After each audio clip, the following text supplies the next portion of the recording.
Hello and welcome to The Diverse Bookshelf with me, Samia Aziz. On this show, I interview incredible authors doing a deep dive into important themes and issues while talking all things books. On this week's episode, I'm speaking to Matthew Robinson about his work and his book, 104 in the Shade. I speak to Matthew about his experiences, what he's learned, and how we can do more to protect dignity and empowerment when it comes to marketing and social media in the humanitarian aid sector. Founder of Migration Films, artist and filmmaker Matthew Robinson has been working in the media industry for 25 years as an editor on TV staples such as Strictly Come Dancing, Xtra Factor Rewind, The Only Way is Essex, Big Brother, and SAS Who Dares Wins. And he's also worked as a director shooting short films. In the last 6 years, Matthew has moved into production for the charity sector, where he has applied his skills to make a tangible difference to people's lives, making videos and documentaries for various projects. Subjects include filming a cross-country Europe aid convoy to Greece, refugee camps in Lebanon and Turkey, open heart surgery on babies in Tanzania, water wells in Ethiopia and Bangladesh, food and water distribution in the desert in Somalia and Yemen, marathons in Morocco and Palestine, and a rickshaw challenge in Pakistan. In 2020, he studied humanitarian response to conflict and disaster at Harvard University and has since set up Migration Relief, a charity aimed at serving refugees and internally displaced people. 104 in the Shade, Travels of a Humanitarian Filmmaker, is his debut book. Before we go on with today's episode with Matthew, I'm just going to take a moment to tell you about the sponsors of this episode. Now, I know when it comes to giving charity, it can feel a little overwhelming. There are so many charities to choose from, all seemingly doing amazing work. So who can you trust? For this episode, I've teamed up with Muslim Charity, a UK-based international charity inspired by Islamic values who have been serving and uplifting needy and vulnerable communities since 1999. Muslim Charity are focused on empowerment and creating opportunities for those in need, giving them the skills and resources to thrive, to create livelihoods, to tackle hunger and thirst, and break cycles of poverty. They work with honesty and transparency, reaching some of the world's most impoverished and remote locations, providing food, water, orphan care, education, and healthcare. They are swift and thorough during times of emergency and stay behind long after, rebuilding communities. If you're looking for a charity you can trust, Muslim Charity is the one for you. Visit muslimcharity.org.uk/Samia to check out some of my favourite impactful projects. Assalamu alaikum, Matthew. Welcome to the Diverse Bookshelf podcast. It's so good to have you on the show today. How are you doing? Walaikum assalam. Well, good, thank you. I'm glad to be here. I'm looking forward to sharing my book with you, my experiences.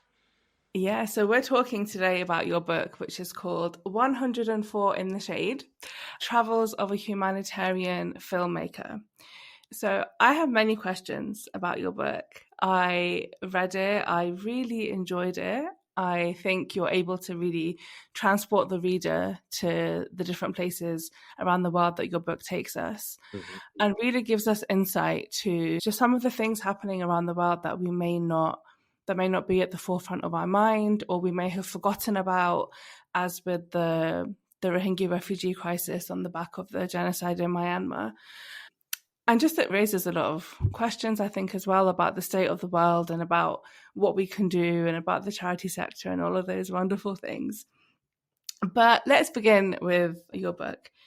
The title is 104 in the Shade. Why? Tell me about that title. Okay, the initial title was Travels of a Humanitarian Filmmaker. Now, it's a bit dry, isn't it, really, when you think about it? It is what it is. Does what it says on the tin. It is Travels of a Humanitarian Filmmaker, but it's a bit boring. What else? What ties all of these trips together? Bar one, I think, which was cold, and that was northern Iraq in December, and it's the heat. and it was the heat. It was like 40 degrees, 38 degrees, 100% humidity, 80% humidity. 104 is 40 degrees centigrade, so that's why I called it 104 in the shade. So that kind of was generally the pervading factor throughout each of my trips. So that's how I came up with the title. And I like the use of the word shade in general, because in Islam, like, we're told that charity is what will be our shade on the day of judgment, giving sadaqah. And I think that there's a lot of like metaphors and a lot of like prophetic wisdom within that as well. So I absolutely love it. And because I work also in the charity sector more in words, and I like to think about charity itself being a form of shade for people that receive it. And when we talk about shade, what we mean is like ease and relief and comfort and security and shelter from hardship, whether that is the heat or whether it's poverty or war, whatever it may be. So that's really nice. Thank you for sharing Thank you. that. Do you know what? That's amazing. I'm not going to lie. That's actually something that wasn't in my mind, but now you've said that's great. But that's true, isn't it? It's true. It's providing shade is it's a great metaphor, and it's an unintentional metaphor. But thank you. Now I'm going to use that going forward when I talk about my book. That's great. I love the fact that, because I do think that as well, like, just generally with books, like, readers come with their own ideas and they give meaning to different things. So I absolutely love that. So you describe yourself as a humanitarian filmmaker. What exactly do you mean by that? What is it that you do in your job and in your role as a humanitarian filmmaker? Okay, so it's evolved, I would say, since when I first started in 2016 in Muntada Aid. So humanitarian filmmaker, the reason I use that term is because I'm a filmmaker in the humanitarian sector. So I would be hired. I worked with Muntada as a staff videographer. Same for the Orange one. I was their staff videographer. And Muslim Charity, for a while, I was staff, but I still engage with them, but I'm now started Migration Films. But basically, humanitarian filmmaker, that term meant that I would be sent on a humanitarian mission with the mission. So I wouldn't go out as a journalist. And that's the difference, I think, the big difference. I wouldn't go out as a journalist or a filmmaker per se, documentary filmmaker for broadcast purposes. It was always for humanitarian purposes. So that's why I've used the term humanitarian filmmaker rather than humanitarian documentary filmmaker. Or do you know what I mean? Because for me, it sums it up perfectly. These missions were humanitarian missions, and I was sent for two purposes. Three purposes generally. One was to document what was happening, and that would be for donor feedback, so people could see that what they're donating money for is actually happening, which is really important. I would also get case studies, so that would be showing an interest, and it's like almost like due diligence within why you're delivering and who you're delivering to.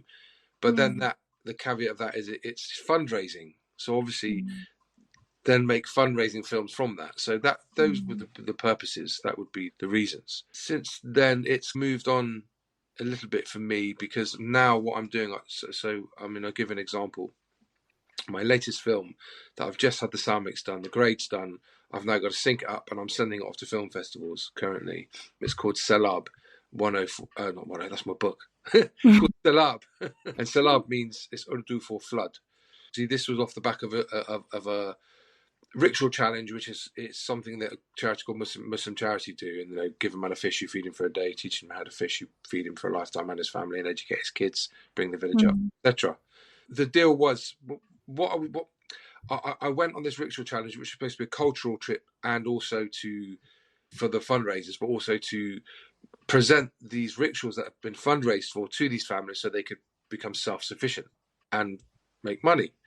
But it changed because of the floods, and it turned into a humanitarian mission. And so what I did before I went out, when I engaged with Muslim Charity, like I normally do, but this time I said, listen, I'll do your film, but let me make a documentary too. As an artist and a filmmaker, I'll make the humanitarian content you've asked for, but let me expand on it to spread the information even further outside of the demographic that we normally share films with, because obviously these films generally stay within, I share them, so it goes outside as a revert. I share it everywhere. So obviously there's people outside of the Muslim community who see it too. But generally speaking, it stays within the same circle of people. It stays in the Ummah, generally speaking. So that was the idea behind Salab as the first one, to go to film festivals. And with that, I said, I've got final artistic control. And if it wins anything, we split the money 50-50. The prize. I doubt it's going to, but the point is it's about spreading awareness. It's about, and it's a form of dawah as well, I believe. And so that's why now when I do get engaged, do certain trips, I explore the possibility of doing a documentary as well as the content. So you're a humanitarian filmmaker. It started off as just purely for humanitarian purposes, and now it's still humanitarian purposes. Information, knowledge is power, information is power. And as we've seen with everything with Gaza right now, you stir up people's hearts and actions can be taken and things can. Yeah. Storytelling generally in the charity sector has changed a lot over the last few years. And that's because I think like the online space has changed so much. The role of video has changed so much. And I think people are interested in knowing a bit more. They're interested in those stories, in the backstories, in the details, and all of that kind of stuff that I think for a long time the sector wasn't focusing on. The charity sector was focusing on this is your need and this is your solution, and therefore this is what you need to donate. It was like a very simple equation almost. And while that is still there and that's important for fundraising, and we can't have programs without having fundraising, I think there is a drive even within the sector to be able and to the need to talk about bigger stories and to really showcase what is going on. And I'm really excited to see what happens as you pitch your film. I hope to watch it one day. It sounds great. I think there's a lot of, because there's so much going on in the world as well, a lot of things get lost. A lot of things are like have very short news cycles and then they're forgotten about. Film is one way to preserve some of that and to make sure that it doesn't go away and that it's able to be shared continually. So you started working in the humanitarian sector about 6 years ago or so. In that time, how many of these humanitarian trips do you think you've done? Okay, so it was 8 years ago, so it's 2016. Okay. And prior to that was just mainstream film and TV as an editor, mostly. I did music videos, I did some short films and other creative bits on the side, but it was, generally speaking, it was mainstream film and TV. So when I made the change to 75% pay cut into the Muslim charity sector, I wasn't sure what it was going to entail, to be honest with you. I knew there'd be a bit of travelling involved, but I had no idea that I didn't do it for adventure or to go. I did it because I wanted to step away from the mainstream and do something more in line with my faith. Obviously, I did with Muntada, I did 3 foreign trips, but Pennyapil was like within 3 days of me starting, I was off to Somaliland. I got back from Somalia, I think I had a couple of weeks, and then I was off to Bangladesh. Then I was back, and 4 days later I was off to Myanmar, filming undercover. Then after Myanmar, I went to Gambia, I think. Oh no, that was it. I went to Gambia before I went to Bangladesh. So it was Somaliland, Senegal, Gambia, then Bangladesh, then Myanmar. Then after that, there was a lull for a couple of months, and then I went to Ethiopia. And then nothing again until I went to Ethiopia again. Then Iraq. Yes, it was Iraq after that. Then the Rohingya camps, January 2018. Lebanon, back to Gambia, then Yemen. And then I think Yemen might well have been my last foreign trip with them, to be honest with you. Then it was, pretty sure it was. I can't remember going anywhere else after that. Then I switched to, I left the orange ones and I started migration films. And then from that, most of my engagements has been with Muslim charity, who are based in, the headquarters is in Retford, up in Lincolnshire, actually, on the Lincolnshire-Yorkshire border, founded by Sheikh Pirzada and run by Maruf Pirzada, his son. So with them, they do a lot more challenges. I've done more challenges with Muslim charity than anything else. There was the Bangladesh tour of Bangladesh. I made a half-an-hour documentary for them from that, actually. So I made the short films, and then actually that was the first time I made something which was longer form. It was Bangladesh. Then I can't remember that was October 2018. Bike ride, that was it. London to Paris bike ride in the August. Then Bangladesh, and then I think it dried up until January 2019. In January 2019, I filmed at the Marrakesh Marathon. I was, what's the word, so inspired by the buzz that I signed up for the next available marathon, which was the Palestine Half Marathon, which I fundraised for, I ran, I filmed, and that was an amazing experience in itself. And then there were some other trips I did with them. I also did some stuff for, I did stuff for Muslim Aid, stuff for Reed Foundation, Charity Right, CAP Foundation, so a whole host of charities, Bangladesh, Pakistan, mostly. I think I had written down once, I think I'd had like 100 and something. Wow. My time. About 120 flights in 1 year. It was about 80 flights in 1 year. So there was a lot. That was the orange ones I was with. Yeah, it makes sense. Wow, that's a lot. That's a lot. And obviously your book only really covers 12 or 13 places. So how did you decide for this particular book which places you wanted to write about? And actually, like, what led you to even want to write about these experiences anyway?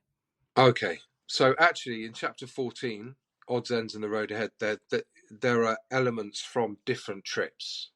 Yeah. Broken down within that chapter. So I cover a lot of trips that aren't in specific chapters. But for me, I included the trips which I think were the most, had the greatest impact on me, to be honest with you. And no, don't get me wrong, as much as I love Gambia and my 2 trips there, it didn't have a huge impact. I don't know why it didn't. Whereas Tanzania and Ethiopia, massive. And Somalia and East Africa had a massive impact. I chose them. It started off chronologically. So obviously the first one I ever did, which was the road trip. So all my 3 trips with Muntada were all very different. And obviously there was similarities with obviously the refugee orphan children and then the refugees in Greece. But the huge different thing with my second ever trip was the Tanzania one, which was open heart surgery on babies. And that was really, if you read they say, whoever they are, it is said, do not get attached to your beneficiaries, especially with things like heart operations or life or death situations, because the previous little heart operation in Bangladesh, I think a child died, sadly. And so, yeah, if you get the book, you can read what happened. But yeah, so that was a massive thing for me. Yeah, I think the trips which had the greatest impact I've included, which are most of them, to be honest with you, but up to a certain point. I only go up to the last trip I write about is the Rickshaw Challenge in 2019. So the book goes from 2016 to 2019, a 3-year period. I've started my second book, which goes from 2019, end of 2019 or beginning of 2020 through to present day. And it will still be going because I'm still doing trips. It will continue until there's a planned trip. I can't tell you what it is, but there's an element to the title of the book that it was done once and it's been done a second time, but it might have to be done a third time. And once that's done, then I can finish the book, if that makes sense. Very cryptic, I know. But what got me to write the book, that's a very interesting question. On all of these trips I went on, I took like a pen or a propelling pencil or like a thick lead pencil to take notes, write a diary, do sketches. That was my intention. Every single trip, I took this notepad and pencil and pen, and there's not one mark in it till today. There's nothing written down, nothing sketched. I just didn't have time. And when I'd finished filming, I was exhausted. So I would use the downtime or I would start editing at night to put stuff up the next day. So it was a constant wheel of action. So I didn't really have the time. So in 2021, I think before lockdown, no, after the first lockdown, I did a trip to Bangladesh with CAP Foundations. Then it was locked down again. In February 2021, during the second lockdown, I thought to myself, I saw something online actually. Someone had written a book. And I thought, I could write about my experiences, but can I write is the question. I don't know if I can write. I started writing in February. I think it was the 1st or 2nd of February 2021. And 28 days later, I stopped writing. Every day, all day. My wife, Farah Visual Arts, I don't know if you know her, but I'd be waking up at 2 a.m. going, hey, have a quick read of this, have a look. So she was my sounding board throughout. You've heard of Run, Forest, Run. It was right, Matt. I just didn't stop running. And I wrote 42,000 words in the first draft, and that was in 4 weeks. It just flowed onto the page. And the good thing is, obviously, I've kept I haven't got all of the stuff from my time with the Orange people, but for everything else I've kept. And I would go back to my old hard drives and I'd flip through just to remind myself. I was like, was it that day or what day was first? And I couldn't remember. So I'd go and look at the footage and it'd be like, okay, that's the order it happened. So I had the luxury of being able to double check my facts within the book, how it happened. But then it took another year and a half and 5 further drafts. So the 6th and final draft. And I actually, on the 5th draft, I sent it to a brother, another reaver, a guy called Dr. William Barlow, who was actually on the panel at my book launch. And Will's just actually finished and having he's had academic works published because he's a doctor of sociology, but he's had his first published book done. He's just finished it now. But he said, send it to me. I'll have a look at it for you because obviously does a lot of proofreading too. I have noticed there's a couple of spelling mistakes in my book still, so there's a couple of people out there, you know who you are, you didn't spot them. Basically, he looked at it and he came back to me and said, look, this is great. What you've done is really interesting, but there's not enough about you in it. I want to know what you felt and what you thought. I described stuff, I was very good at describing the journey and very good at describing what I saw, to the point where I've been told by a lot of people that they feel they're there because of the description. And I feel blessed for that. But he said, there's not enough of you in there. And there's not enough of tying your previous life to this life. So then I went back through and the points where I can remember, I had little moments, like, for example, I'd be walking onto the white sands in East Africa, in Tanzania, having a cigarette and a coffee and seeing a full moon and seeing the Indian Ocean. And I had a moment. That's burnt in my mind forever. Or in the mountains of Ethiopia, in southern Ethiopia, the red earth and the green trees and the clouds covering the mountains. Oh, yeah, do you know what I mean? These things. So I started putting that in there. And also started putting in, I opened up a little bit about certain issues, personal issues I've had, particular imposter syndrome. Now, I get that far less now than I used to. I'm doing a bit of work around it, to be honest with you. I'm actually doing a bit of work around this stuff. Don't know where it comes from. Could be at the age of 40, I was unofficially diagnosed with ADHD. I was told by the doctor, he said, you're high functioning Asperger's. Do you want a diagnosis? I'm like, no, you've told me everything I need to know. Made my whole life make sense retrospectively. There's a lot of stuff tied in with that, so I included that. Then I put a bit of more of myself into the book. And I think it gave it a dimension that it never had before. And thanks to my good friend, Dr. William Barlow, he opened up the book for me. There was actually another instance as well. I sent it to an agency in Bristol called the Good Literary Agency. I sent it to lots of agents and they came back to me and said, listen, we're not taking on travel books, but the market's saturated. But what we would say is you need to have a bit more facts and figures and information of why you're out there. So that's why that was, I think, my second draft I sent them. So then the third draft was including facts and figures, quotes from WHO, from the UN, from publications. So this little passage at the top of each chapter then gives, it really did give it enough dimension. So I had a lot of help, which I was really blessed to have this help as a first-time author. So it gives it like context. X amount of refugees have had to cross the border because of this, or infant mortality rates are this, or they gave it context. So that's how the book got to the state it is. Because the book it's a mix of things in that it's your journey as like a person and as a humanitarian filmmaker, but it's not a memoir. It's not your life story. Right. It is some of your journey and your experiences. It's also really informative about what's happening around the world. And it is a platform where you're showcasing in some ways some great work that's happening, some other people's stories, and you're also talking through your own filmmaking experience. It's a lot of things and it's quite difficult to get that balance right. Had you gone very heavy with the fact, it wouldn't have felt like the book that it should be, which is, it's a very personal book in lots of ways. And actually, when you said that thing about what William said about making it more personal about you, there's this bit where you're in Bangladesh and you've met a member of staff and I think it's like security or something, and you just start talking about hip hop. And I was like, wow, that I felt it was a really nice aside almost, because it allowed you to talk a little bit about how that was a big part of your life, but also weirdly you were connecting with somebody in Bangladesh where you were about to embark on a really horrific journey, and you had this connection about something completely unrelated. That was a big part of who you are, especially before you'd come into this line of work, which I thought was really nice. But and having heard you just talk about the fact that Will suggested that you bring yourself more into it, I thought that was a really nice example of how you took that on. Because if I was writing about my time, I probably would have put in something like that. So that's very interesting. Actually, to be honest with you, that was in the first draft. That was before that. I included that before I spoke to Will.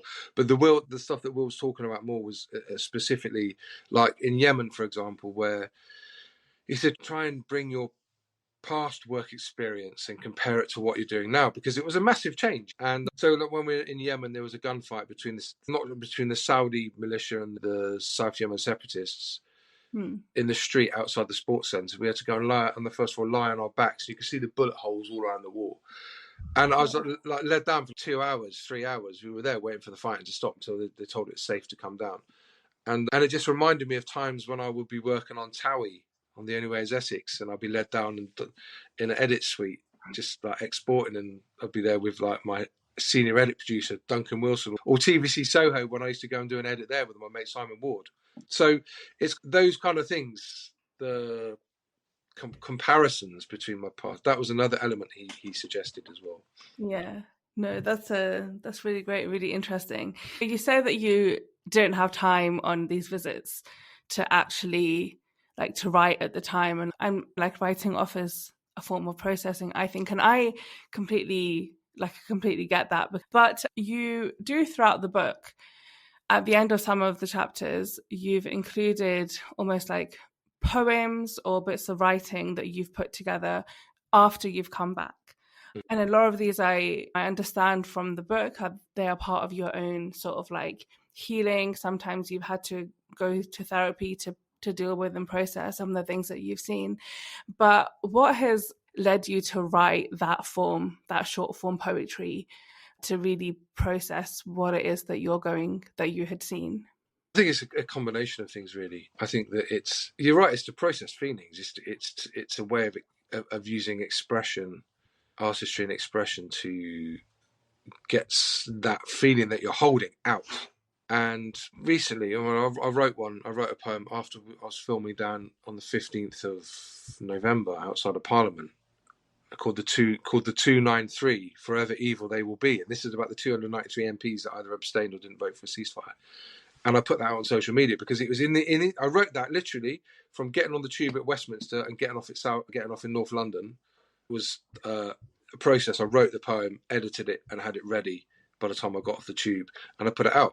And that was the same with all of these poems. I don't sit there and it literally, like a force, comes out, and I'm typing it. Sometimes I look at it and think, oh no, actually that's better there, and I switch it around and read how it reads. So I obviously do a bit of quick ad hoc editing, but it was generally, I found it, because I'm a painter as well, obviously, and you don't always, a lot of my work, if you've seen a lot of my, that's one of my paintings behind. I did that when I was 19 years old, actually, but I stayed in that vein, and my work is generally abstract expressionistic, and I attack a canvas with big chunk, like a stick of charcoal, like a sausage, attacking the canvas, and I throw paint at it, and I get all that energy on it, and then I work at it, and I go back.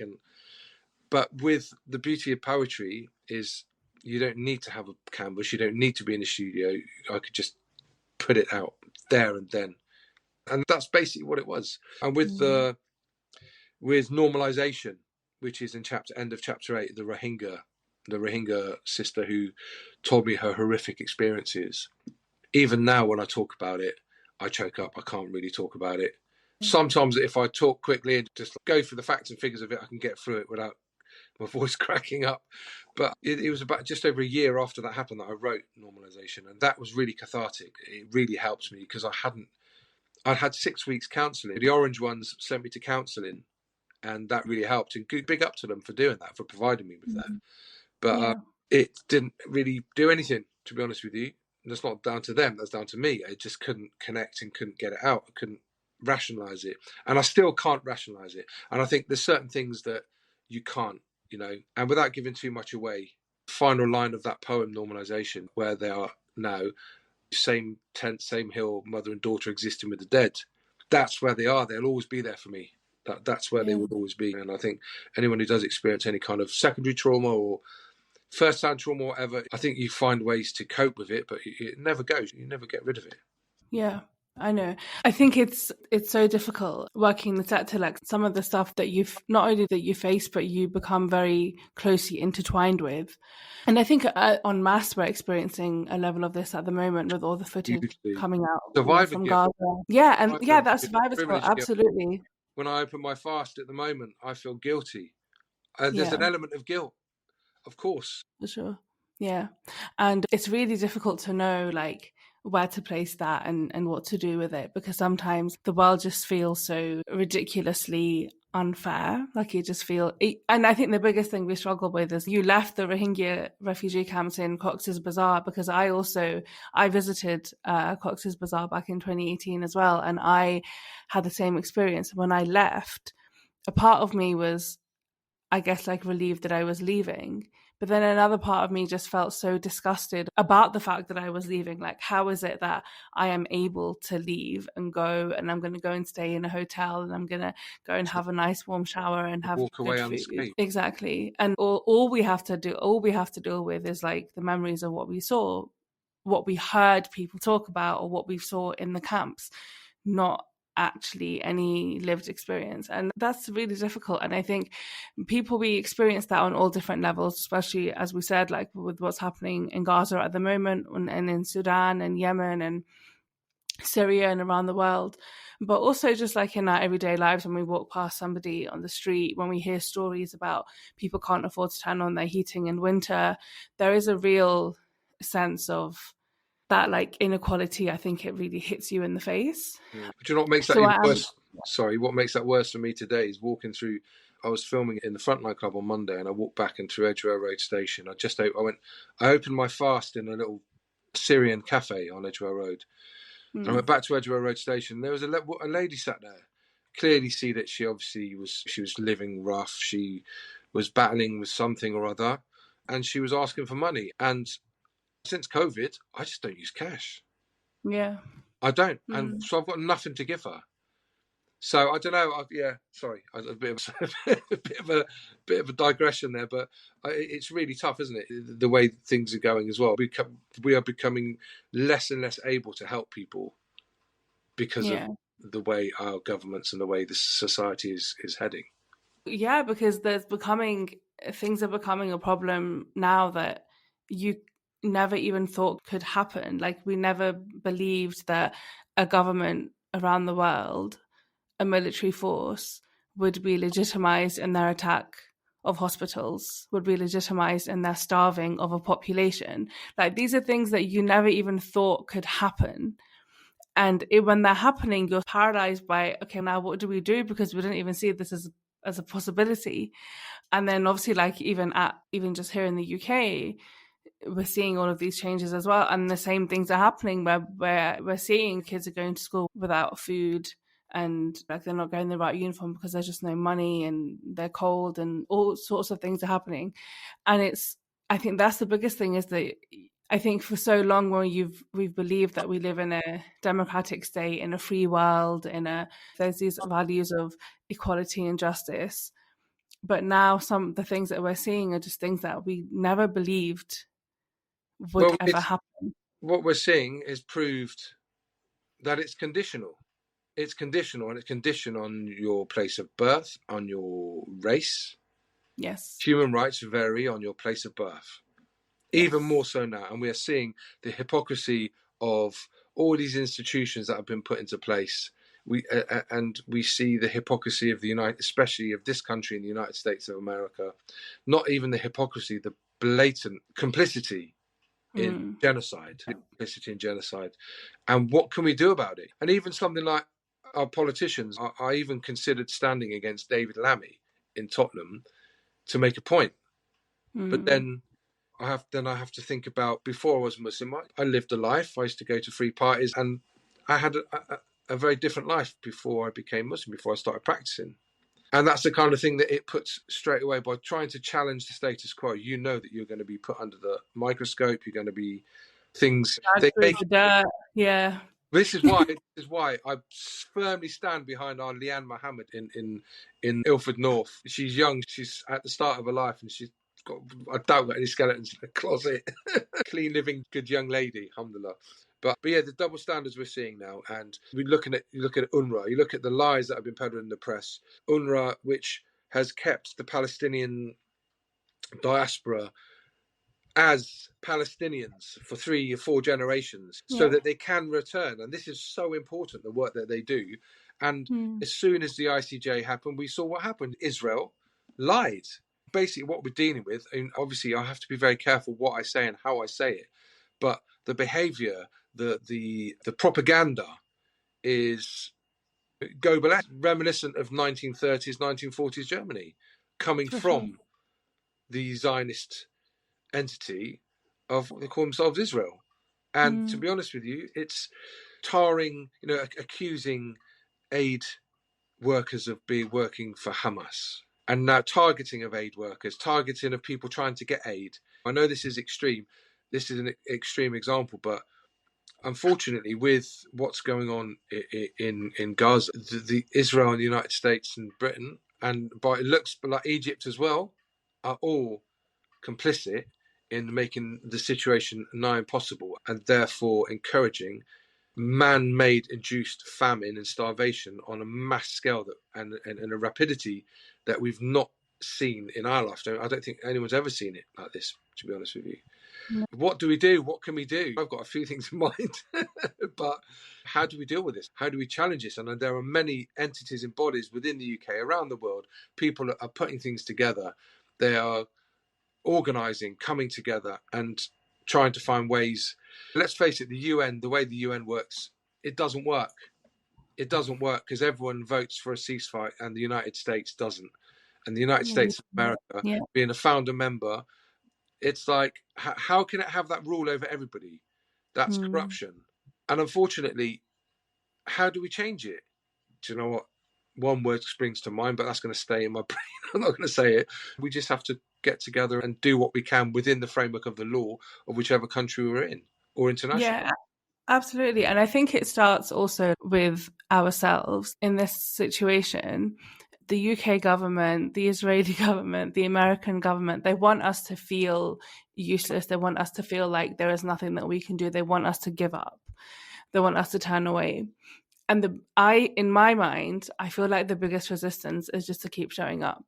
Is to keep doing whatever it is that we can do, whether it's marching, whether it's sharing stuff on social media, whether it's just talking, whether it's boycotting, just keep doing it. Because the very act of doing that is the thing that's standing up against what's happening. And it just, if I think about a world where you have a genocide happening on one side and then you have no form of protest or resistance, I feel like that is completely unthinkable. I just can't imagine that would just be the worst reflection of humanity if we were not at least trying. Because this isn't about us. It's not about me and you. It's not about us. This is so much bigger than us. We have 2 million people in Gaza that are now food insecure. They have no idea where their next meal is coming from. It is the month of Ramadan, and we have seen that people are having to have grass for iftar with lemon. Like, it's horrific. And I think, there is, every time I'm breaking my fast and I'm swallowing at the time of iftar, I feel like it's just going to come back up because there's so much shame. But I think that it's important to place that shame sometimes to one side and focus on the energy and focus on the need to keep showing up, because our shame is not going to do anything for our Palestinian siblings. It's not going to do anything to make it better. What will make it better is showing up in however we can show up. And I don't want people to feel hopeless, because one of the things I have been concerned about is that We've seen the flower massacre happen in recent weeks, and oh my goodness, Matthew, I cannot tell you how that made me feel. But one, it was just horrendous. But two, as somebody that understands like humanitarian aid projects, it was one of the most inhumane things I think I've seen. And so when you're working in the sector or you're donating, if you feel like my aid is not going to get there because Israel are just targeting everyone, I think there is still a lot of good work happening. There is still aid getting in. People are working with Jordanian foundations and Egyptian Red Cross, and they are managing to get some aid in. It's not nearly enough, but there is some good work happening. It's really difficult, I think, to see it be used against people. Yeah, it's just awful. There's no words, I think. Yeah, it's horrific. I've never seen anything like it. Never seen anything like it in my entire life. Obviously, there was genocide against the Rohingyas.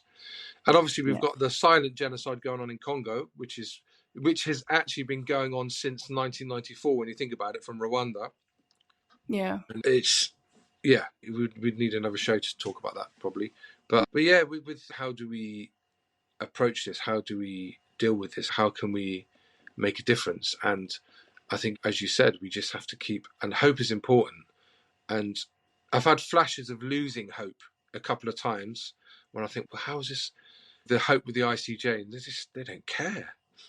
But then it makes me think it may not happen now, but maybe we need it to happen now to stop the killing, to stop the murders. But at some point, if he's alive, Netanyahu will stand in the dock, and Netanyahu will be in prison. And as should Biden, as should Rishi Sunak, as should any politician that is complicit in this genocide. I saw a film yesterday. Got an issue with David Lammy. The man's a duplicitous, gaslighting liar. Okay, that's out in the public domain. Let him come for me. I don't care. But that's what he is. And I saw a video of him yesterday talking about babies being raped by Hamas. And I said, mate, you lie. You're not telling the truth. And I know for a fact that this man went to a mosque in North London, spoke to a friend of mine, a well-known Muslim brother on the circuit, and he refused to speak about Gaza in Palestine, because he didn't want to put at risk his career. He said, I'm not going to throw my career away over Palestine. I want to be foreign secretary.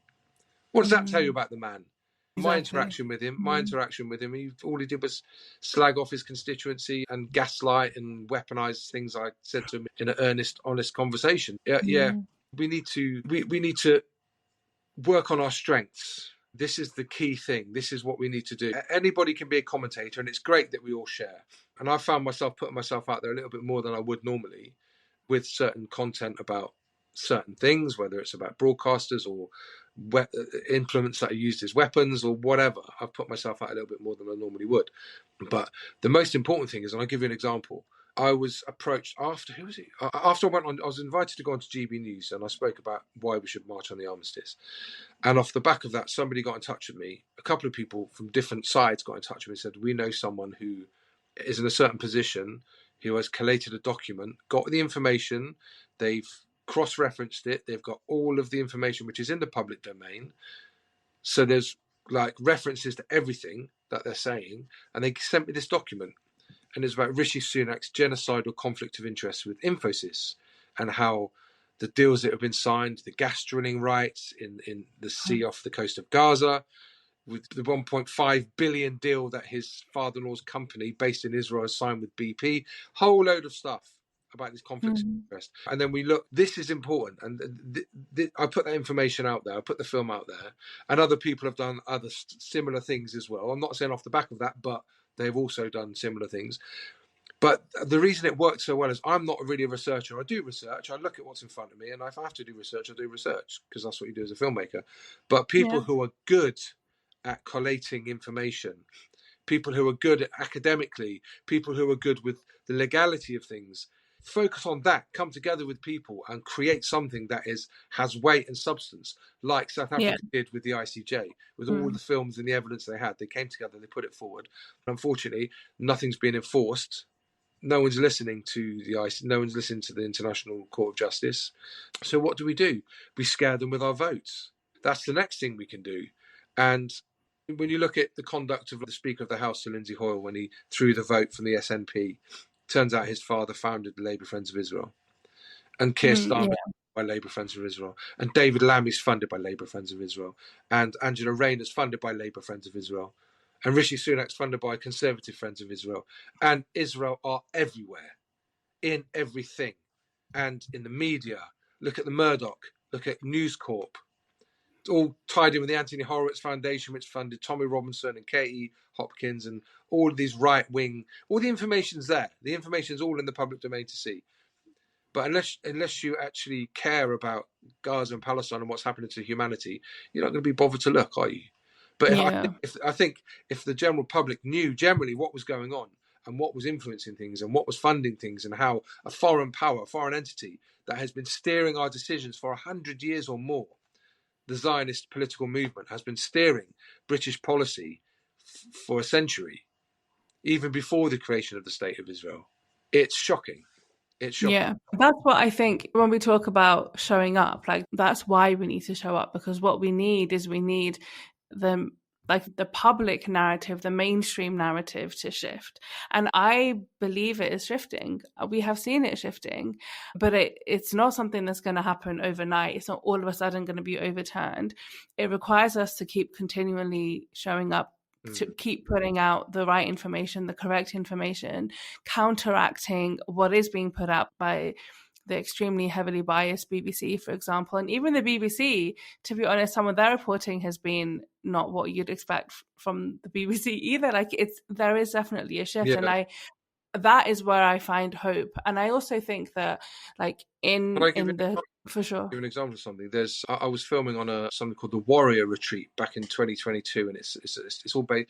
It was a men's retreat, so there'd be like ice bars and sweat lodges and meditation and prayer. Okay, it wasn't under an Islamic framework, but it was based on Carl Jung's personality archetypes: warrior, the lover, the king, the magician. And I met a gentleman there, and this guy is in his 40s, and he had a real life, white, English, from the Midlands, this guy, and from communities that would probably not be favourable towards Muslims, if you understand what I'm saying. Yeah. So we were talking, and I showed him my social media. He said, "What's your social media?" And I showed him. He said, "What's all this about? What's all these flag? What's that flag?" I said, "The Palestine flag." And I told him about Palestine. Anyway, a year later, he sends me a video on WhatsApp. And Matty, what's this? And he sends me this video, and it's people protesting outside of a factory that packages the drones for Elbit. Not the drones themselves, but the factory that packages them. And this is a PAL action protest. And he shared it with me. Then he did a post on social media himself, sharing about it. So it was getting to a demographic that would never have known about it. Yeah. He now, today, he's on his 4th day of fasting. He's non-Muslim, but he's on his 4th day of fasting for the children of Gaza. And this is the power of social media. And I sent him a little pamphlet on Islam. And he basically, I said, people are going to be asking you questions about Islam if you're fasting. So I've got a bit of dower and sent him this leaflet. I said, read it at your own leisure, but it's really interesting stuff in there, talking about Britain and how the 8th century Mercia gold coins had Islamic inscriptions on. From Mercia, from the Midlands, which is where he's from. So I sent him this book. I said, just so if people ask you, you care enough about it to fast, so you have a command of knowledge, of facts that you can explain to people. So this is the beauty of how social media works, and this is the beauty of how connecting with people works, and using your platform to disseminate information. And maybe he'll take Shahada one day, but the most important thing here is he is now an advocate for Palestine. He's an advocate for those children. He's struggling. He's really, because I said, for me as a Muslim, I used to struggle with it until I realized, I'm doing it for me, I'm doing it for Allah, I'm doing it for God. So then it takes everything away. So you're just doing it for God, and it makes it so much easier because you're doing it to please God. Whereas if you're doing it for yourself and you're withholding from yourself and it's all about yourself, it becomes really difficult. So I said to him, you're doing this for the children of Gaza, think of those children. And he's now on his 4th day. And that will have a ripple effect, because even his son's kicked up in interest and gone, what are you doing? And his son's got Muslim friends. So it's the information spreads out, the understanding spreads out in quarters and areas that you would never think. Exactly. Yeah, exactly. And that's the thing, isn't it? That's how you shift the mainstream narrative. It's not about just like celebrities and influencers or whatever. It's that every day, the small connections that we can all make with just one person, like the ripple effect, as you said, is just it. Because if that happens regularly or that happens on a large scale, like that's a lot. Yeah. And that's why like sometimes people want to talk about it in their workplaces or with their neighbors or with their in the schools of their children, just to get people That's the to dodgy one. challenge. Some schools are Yeah, very double standards. They'll be flying a yes, Ukrainian absolutely. flag and then Yeah, you can't I talk am about aware. Palestine, they'll call prevent. Well, yeah, and that goes back to the racism and the Islamophobia that is so intertwined with this. Is people are not viewing it as simply a humanitarian issue or a genocide in and of itself. And in part, I think it's important to recognize that a lot of the Palestinians are Muslim, but at the same time, it's important to recognize that it's not only Muslims that are being impacted. I went to a Palestinian forum in the UK, Iftar, on Friday. I think it was Friday night, Saturday night last week, and they part of this, they did a quiz, and the gift was the giveaway was flights to Jordan, and it was great. They gave all these flights. Oh, that's nice. Yeah. But basically, one of the questions was how many Christians live in Gaza. It's 1,300 and something. 1,000. So it's a small amount that live in Gaza, but there are Christians in Gaza. The Christians in Gaza have been completely, I don't know what the right word is, but almost wiped out. Their churches and their infrastructures have been completely attacked. And I remember reading something that basically there are fears that the Christian community in Palestine is the oldest in the world. And now there's fears that it's just going to be completely gone, completely wiped out. And that I think we feel like there's so much Islamophobia and people are not supporting because we're Muslim and there's a racism issue. But when you've got a Christian community that are not backed by the Christian church, that raises concern on a massive level as well. That's extremely alarming. Yeah, Reverend with Health Workers for Palestine. I met him. It was the one outside the Israeli embassy. But yeah, and it's like, he's been a great voice. Even, was it the Archbishop of Canterbury or somebody from within the church had refused to meet him and now publicly has said, I regret not meeting him because of the propaganda that goes around it. Because to some circles, you support Palestine, you're a terrorist. And that's still in effect for many people. And I think that, but you'd be surprised how many people don't think that way. I speak to my mum. My mum and dad are Christian. I'm Muslim. And I speak to my mum and I'm like, what do all your friends think about what's going on? And they're like, it's shocking. They're all in their late 70s, early 80s, and like all of their friends, and they're from like the countryside around Bristol. So it's a pretty true blue area, really, when you think about it politically. But they're like, what's going on is disgusting. It's shocking. Stop. And they are firmly behind Palestinians, firmly against what Israel's doing. Yeah. That is really, really hopeful, I think. And I think the thing is that this is about sustained pressure. If we look at the apartheid in South Africa, it took maybe like 100 years or something for it to lift. I don't think the solution is going to come tomorrow. I don't even know if it's going to come in the next 10 years, but it will come. It has to come. I firmly believe that it will come. Well, don't forget, there's the self-fulfilling prophecy of the 8th decade of Israel, and it will fall in the 8th decade. That's their own prophecy. Oh, I had never heard that before. That's very the interesting. 8th decade. So some point, the 8th decade is around the corner. We're at 76 years this year. So yeah, within the next 4 years, it will implode or crumble. And I suppose in the chapter in your book where you talk about what happened, talk about visiting the Rohingya refugees camp in Bangladesh, you talk about, so basically the woman you had interviewed, and we won't disclose what happened to her. One, it's very traumatic, and two, I think people should pick up the book and read for themselves. Read it. But she talks about what she experienced, and you see basically this insane amount of grief come out, and she's really distraught, understandably. And you talk about the fact that there's a really fine line between asking people to talk about their trauma in order to help them, and the fact that how for any one person talking about their trauma is so difficult, and it's very difficult to know whether you're going to cause harm or good. And I thought that was so interesting, and when I read it, I had to sit with it for a while, because I think this is one of the biggest one of the biggest issues we face working in the humanitarian sector is the way in which people are expected to tell their stories and share their trauma, but also, is it really helpful? And I just wondered if you could reflect on that. Yeah, again, I'm going to bring it back to today and the 5.5, 6 months since October the 7th. The decency where people would not, I know there's censorship on platforms and there's stuff which is blurred out and it says trigger warning or which is needed. I think that's really important that's there. Everything's gone out of the window.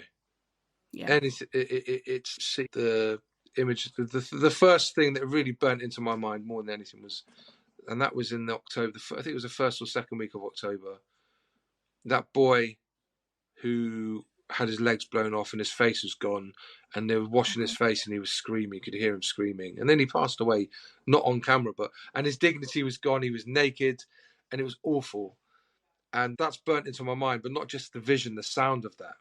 And I think, and on the flip side of it, about a month or so later, you got Palestinians saying, we're not animals in a zoo. We're not a freak show. We're not a sideshow. Have you not seen enough to take action? So and then there's the added element of the desperation situation. Under normal circumstances, would they want that to be seen? But they're reacting to the reality of what's going on. So I think that it's very easy to point the finger and make a judgment about how people are doing stuff, or if something's too explicit, or if it's shock value. I think it's very easy to do that. And I think what one needs to do is look at each situation individually. Obviously, as taking it back to my role, what I do, I'm there for a purpose, and that purpose is I'm engaged from the charity. I'm employed by the charity to go and film what they need me to film. It's a contractual thing. I'm not going as a doctor to save someone. I'm going to capture what they want me to capture because they're the ones who employed me. However, I have a limit on what I will do. There was one example back in 2017. I went to somewhere in Northeast Africa and I was asked to film a boy drinking out of the presenter's hands, drinking water. And I'm like, what are you doing? I'm not filming that. He said, oh, come on, our community will love it because there's a hadith. Yeah, blah, blah, blah, blah, blah. So I filmed it. But I know that now, I'll be like, no, mate, sorry. I don't care what you think about your community. That is distasteful to me. And I have these firm stances that I stick by. But in the case with this Rohingya woman, I didn't know whether I left there not knowing. I actually, honestly, now, today, I think I caused more harm than good. Because I've not seen her interview anywhere online. I've not seen it put out anywhere from what this. So we put her through that. I think the case study was so hard hitting, that organisation decided not to put it out. They're talking about this at my book launch with a brother called Akil Ahmed, who was head of religion for BBC. He was the exec producer on Death in Gaza, where their director got shot dead in Gaza in 2003, I think. Amazing guy. And he actually is one on the board, the committee for the Bradford International Literary Festival as well.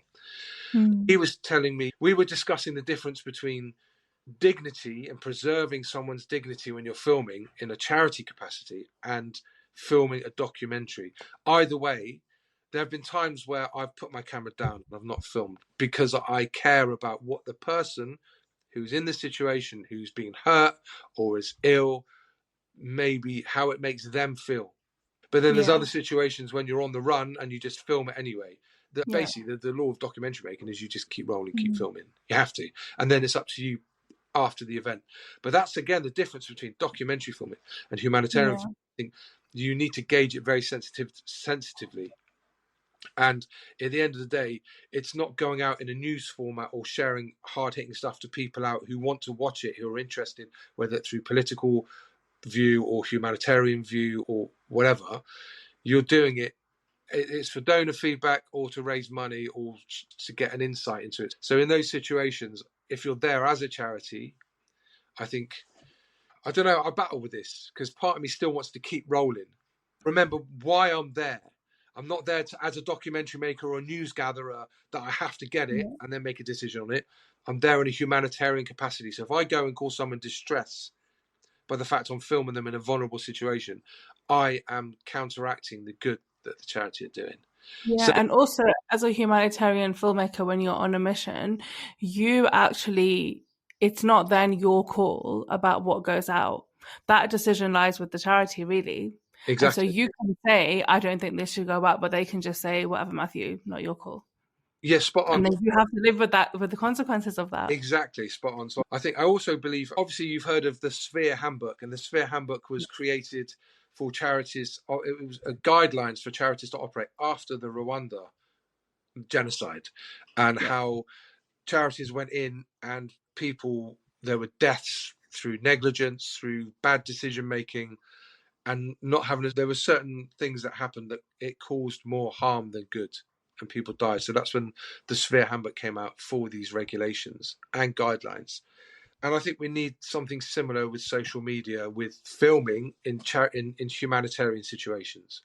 Not documentary news gathering, that's a different beast altogether. I believe that you're doing something different there. But in the humanitarian, for example, when people go on deployments, for example, I think deployments can be really good on one side, but they can be almost a bit of a freak show on another side. And the guidelines that should be there, for example, especially around children and refugee children, refugees are vulnerable people, full stop, but especially refugee children. I'll give an example. I was in Al-Assad refugee camp last year for my own charity that I've started, Migration Relief. Yeah. And there was another charity from another country there, and they're Muslim brothers, alhamdulillah, everyone's intentions were pure, doing hard work to help people. But one of the brothers sat down, and there were 2 girls and 2 boys. He put his arm around them and got one of them to sit on his knee, and I had to say, brothers, stop right now. Stand next to them, have no contact, no physical contact. Don't pick them up and hold them, because there are people out there, apart from anything else. Firstly, it's a safeguarding issue for the child. You should not have physical contact with the child. Secondly, it's safeguarding for you as an individual, because if people point the finger at you, it could end in prison. It will best your reputation going, and also reputation or the legal status of the charity that are there. And if that gets damaged in any way, the charity then cannot deliver aid in the future, and it impacts so many people. So these guidelines need to be in place. And I understand the excitement, the passion, the genuine good-heartedness that people want to share what they're doing. And I don't think there's anything wrong with that, but I think there's ways of doing it. And these guidelines need to be put in place to safeguard that everything is a whole. And there was something else as well I've forgotten.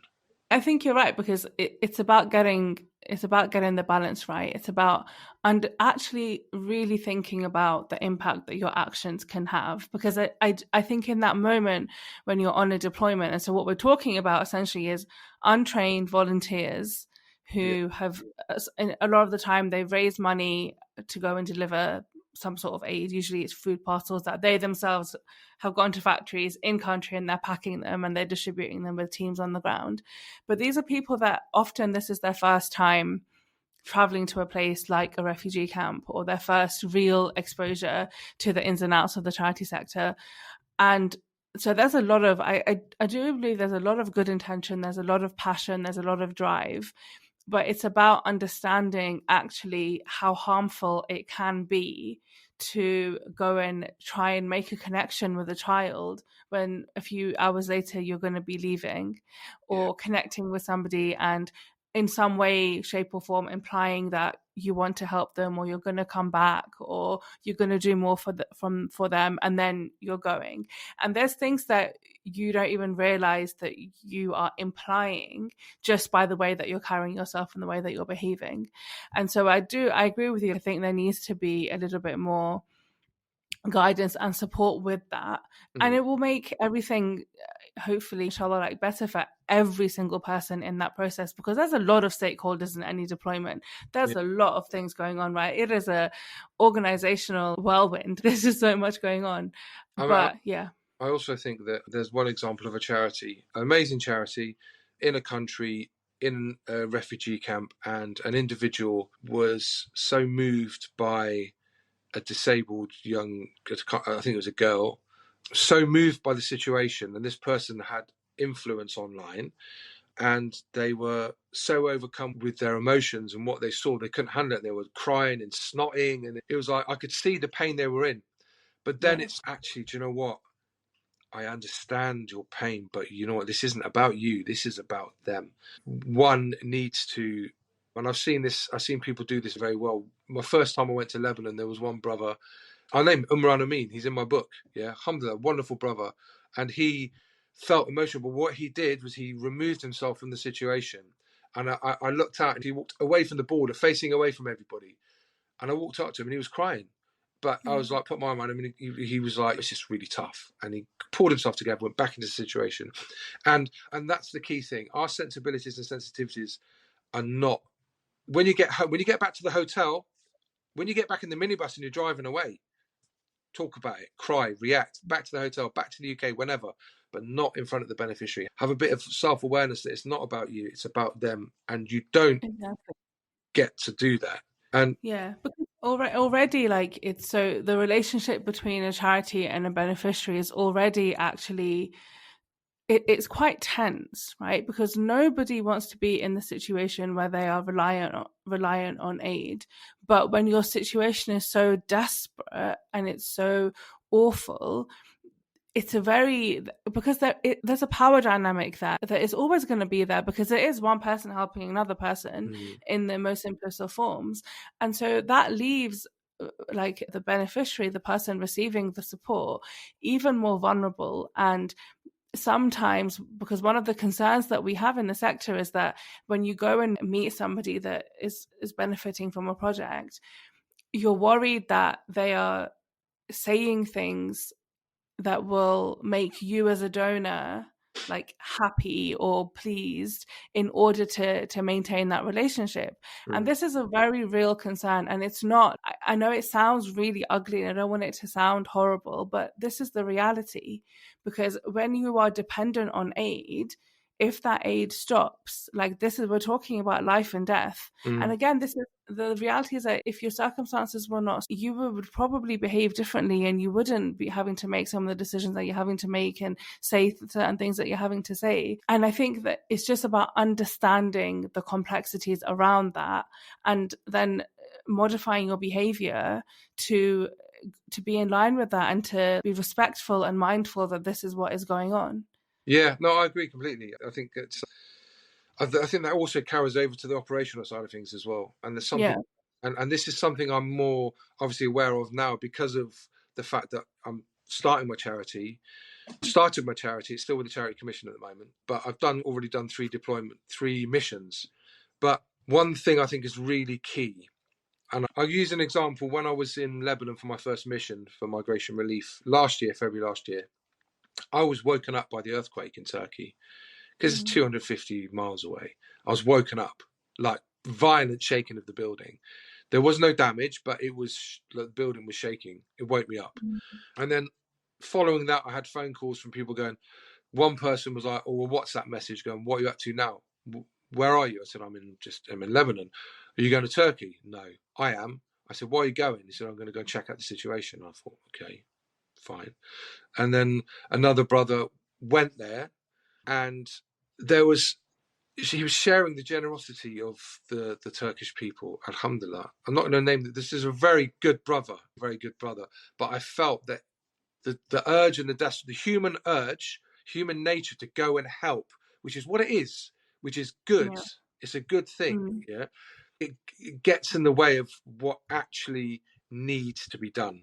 So so if one goes to a disaster zone, whether it's an earthquake, a tsunami, or whatever, yeah, and you go straight after the disaster, you're going to take somebody's bed where there are no beds. You're going to take somebody's food where food is limited. You're going to take clean drinking water where that is scarce from someone else on the ground who is digging in ruins of buildings or building barricades or helping people in the floods. Do you understand? Whereas if you're going as a fundraiser from the charity sector to be there on the ground and go, look what's happened, here I am, please donate. It's no, mate, you shouldn't be doing that. If you're a doctor or a paramedic or someone with medical training that you can help people who are injured, if you are an engineer, a structural engineer where you can help with buildings that are ready to collapse, or if you're a search and rescue expert where you can actually get on your hands and knees and go and dig people out of the wreckage, or the fourth one is if you're coordinating aid distribution yourself, you have to be there to coordinate to make sure aid gets to people from A to B to C. Otherwise, if you're there as a fundraiser, you're completely like off key. You should not be. Yeah. You should give It's it not the time. Yeah.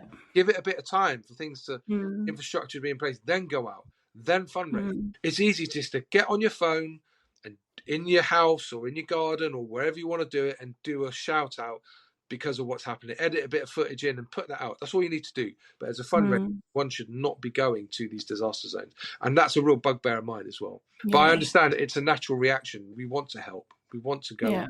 But I think if these guidelines are in place, it makes it, and if people understand these guidelines, as I said, both social media side of things, duty of care, safeguarding, all of these issues, if there's a social media guideline, because basically that's where people go, fundraisers go, is for social media. So if that's all included in that and presented to charities and go, we advise you not to go out within the first 7 days or 14 days of a disaster. If you have to, get your ground partner, whoever you're sending the aid to, because everybody has a ground partner. Or if you don't have a ground partner, if you're big enough to have your own office in a country, then you have your guys who are already there who can go and do it for you. So you don't... Exactly. Yeah. To get the basic stuff. Yeah. But that's only in emergency situations. I think it's great. People want to go and film ongoing projects, and but up 2 pence worth. Yeah. Matt, it has been really great speaking to you, and we have been speaking for a really long time. So actually, before we end, as the sponsors of today's episode is Muslim Charity, and they are a charity that you've worked with a lot, that I know really well. You write about them in the book. You actually give thanks to them at the beginning and throughout. I wondered if you could just take a moment and tell us what you think about Muslim Charity and why people should be considering donating to them. Firstly, there are a lot of amazing charities out there, different sizes, different forms that do different things, from eye operations to small food distributions to cooking in refugee camps to child safe spaces. There's an amazing projects throughout.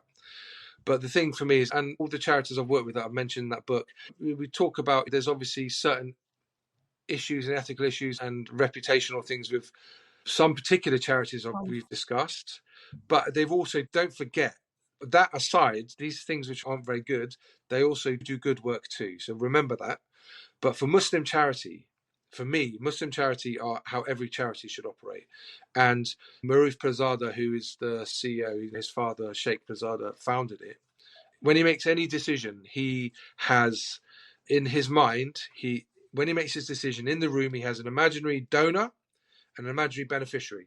And obviously the beneficiary is the most important, followed by the donor.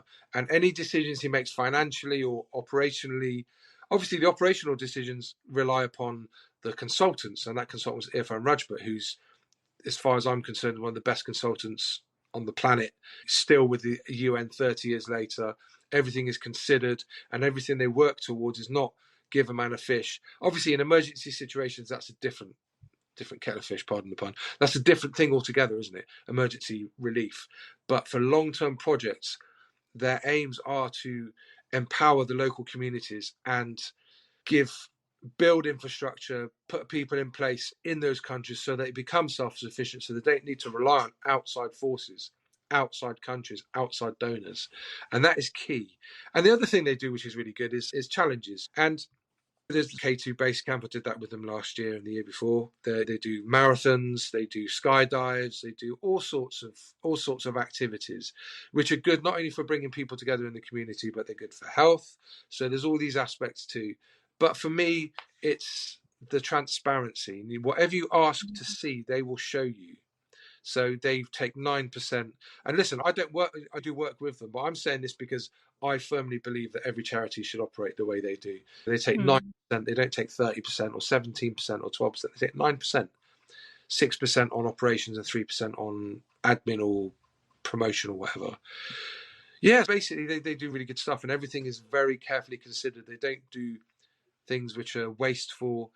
Everything is strategized and due process is done, and I can't really speak highly enough about them, to be honest with you. Yeah, absolutely. For anyone listening or watching that would like to find out more, visit muslimcharity.org.uk/Samia, SAMIA, where I've put together some of my favourite projects because I think they do some phenomenal work, especially serving some of those communities that are often sidelined and ignored, like street children, orphans, women and children from brothels, and women facing issues with when it comes to childbirth and the survival of newborn babies. So yeah, that's muslimcharity.org.uk/Samia.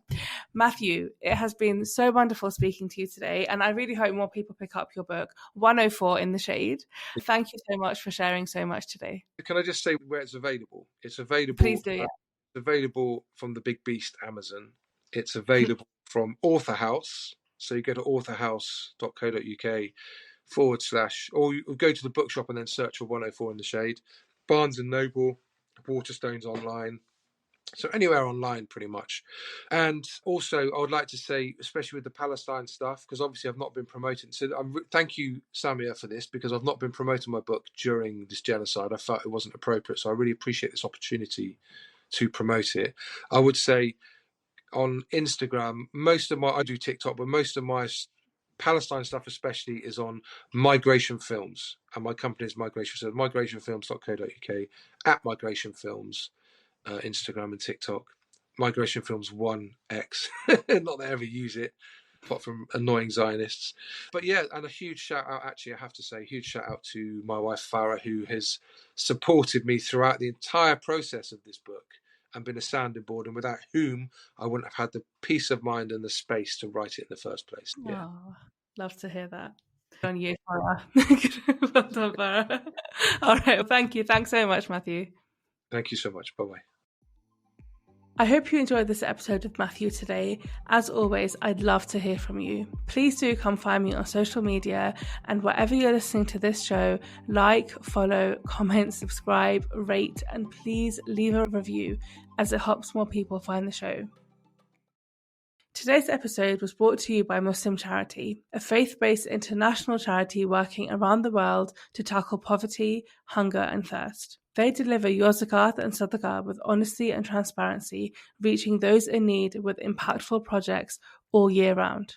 Muslim Charity provide vulnerable communities with life-saving healthcare, clean water, food, livelihood opportunities, and education, helping everyone to thrive.